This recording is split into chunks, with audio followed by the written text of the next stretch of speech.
I've rewritten Stokes' theorem right over here. What I want to focus on in this video is the question of orientation, because there are two different orientations for our boundary curve. We could go in that direction like that, or we could go in the opposite direction. We could be going like that.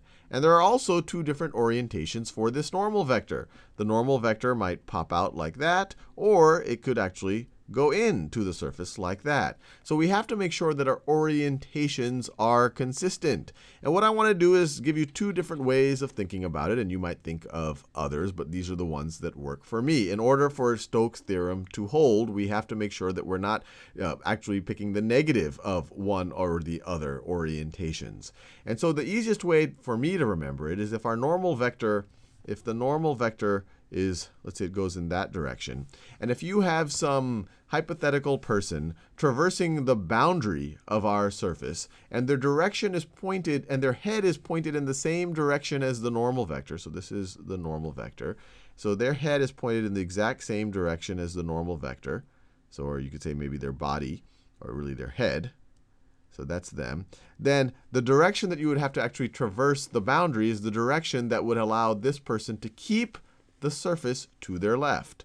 So over here, he would have to go in this direction in order to keep the surface to his left. So he would have to go just like that. If we oriented the surface differently, so let me redraw the surface right over here, draw a similar surface. So if we had a surface, so this surface looks very similar. If this surface, so this is a very similar looking surface that I'm drawing right over here, just to give an idea of some of the contours. But if we said that the normal vector for this surface, we oriented in the opposite way. So if we said that the normal vector here was actually pointing downward like that, then we would have to, in order for Stokes' theorem to hold, we would have to traverse the boundary in a different direction. Because once again, if I draw my little character right over here, his head is pointed in the direction of the normal vector. He is now upside down. So let me draw him. So this is him running right over here. I could draw a better job. This is him running right over here. Now, in order to keep, and from his point of view, this would kind of look like some type of a pool or a ditch of some kind. It would actually go down. Here it looks like a hill to him. But since he's upside down, in order for him to keep the boundary to his left, he would have to now go in the other direction.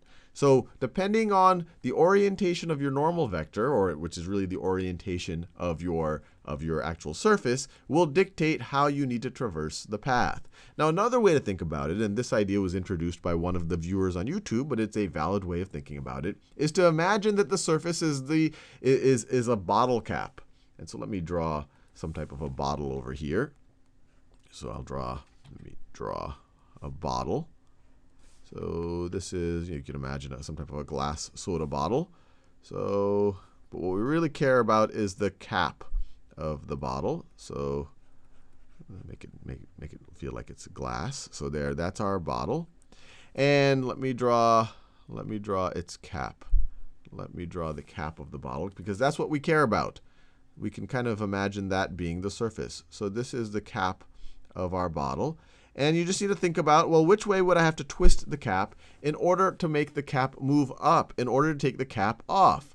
And you could think of the normal vector as the direction that the cap would move, and the twisting is the direction that you would have to traverse the path. So you would have to twist the bottle that way. Or you can think about the other way. If you twisted the bottle the other way, then the cap would move down. So the normal vector is the direction that the cap would move, and the direction that you would traverse the boundary is how you would actually twist it. So either of these are ways of thinking about it, but they're important to keep in mind, especially once the shapes start getting a little bit more convoluted and oriented in strange ways.